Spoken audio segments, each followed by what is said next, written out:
Gimana coba GMO itu? Siapa yang mau kasih poin itu? Dari segi apa? Kita bisa lihat apa sebetulnya yang ingin dihasilkan oleh GMO itu. Kalau untuk obat, apakah? Iya, kalau untuk obat misalnya.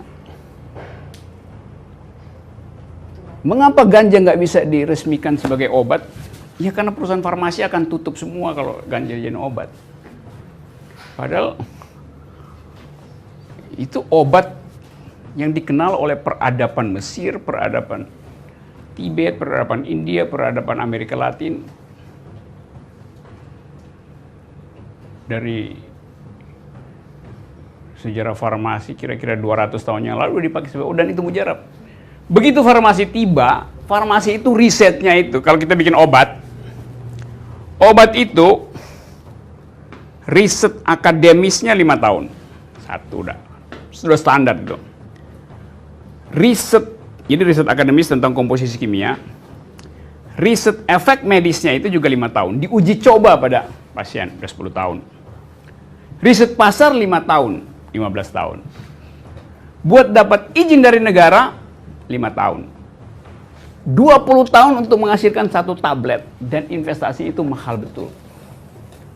5 tahun kemudian baru minta diproteksi intellectual rights-nya. Jadi 25 tahun untuk menghasilkan obat.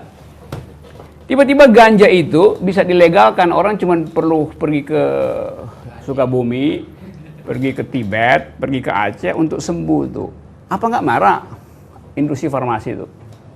Maka dia akan bilang ganja itu harus dinyatakan ilegal.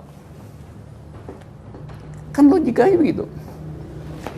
Sama seperti jamu yang kita bikin itu. Ya orang Eropa kan bilang iya itu jamu, tapi itu bukan obat, itu suplemen aja. Kalau dinyatakan obat dan over the counter bisa beli gampang, ya aspirin segala macam derivat-derivat yang di riset 25 tahun itu ya bangkrut dong. Jadi ada economic analysis of medicine yang basisnya adalah investasi di situ tuh. Jadi banyak problemnya. GMO ya itu juga soal yang sama, tapi kemudian tadi saya katakan kan harus ada tipping point, harus ada orang yang gitu nyalain korek api itu. Sama seperti tadi si Jonathan Stone, dia cuma nulis paper pendek, Should Trees Have Standing. Rachel Carson cuma nulis buku pendek, judulnya The Silent Spring.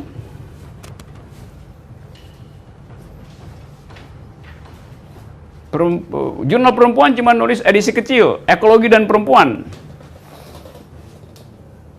Bisa difotokopi di belakang. Jadi itu yang disebut sebagai tipping point.